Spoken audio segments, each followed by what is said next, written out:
আসসালামু আলাইকুম। সম্মানিত মুসল্লিবৃন্দ, কেমন আছেন আপনারা?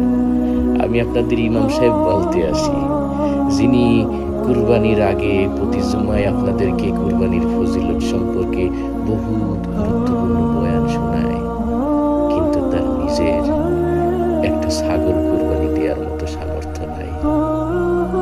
যিনি ঈদে আপনার বাচ্চাদের নতুন নতুন কাপড় চোপড় কিনে দেওয়ার জন্য বয়ান করেন, কিন্তু তার নিজের বাচ্চারে একটা পাঞ্জাবি কিনে দেওয়ার মতো পয়সা তার থাকে না। সমাজের মানুষ যার নেতা বলে ডাকে, কিন্তু দিন শেষে যার সাথে আচরণটা করে গোলামের মতো।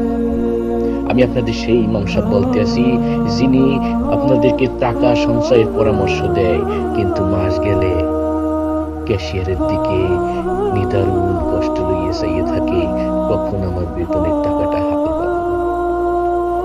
আমি আপনাদের সেই ইমাম সাহেব বলতে আছি, যিনি আপনাদের সাথে লইয়ে হাত দিলে মুনাজাত করে, আয় আল্লাহ, প্রবাসী যারা আছে, ব্যবসায়ী ভাই যারা আছে, সবার টাকা পয়সায় তুমি বরকত বাড়াইয়া দাও, কিন্তু তার নিজের পকেটের টাকার কোনো বরকত নাই। আমি আপনাদের সেই ইমাম।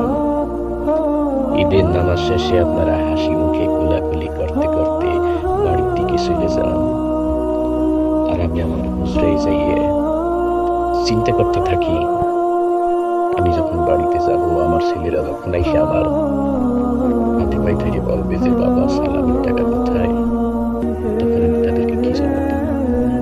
আপনারা আমার যে বেতন দেন তা দিয়ে আমার ছেলে সালাম নিয়ে সংসারের বাজার খরচে হয় না।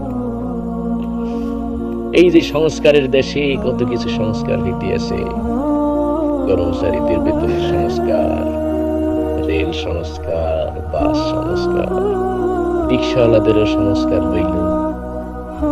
এই যে গ্রাম অঞ্চলের ৩,০০০ টাকা বেতন পাওয়া ইমাম সাহেবের সংস্কার আদৌ কি কোনো সরকার করবে? সেই চিন্তায় আমার দিন কাটে।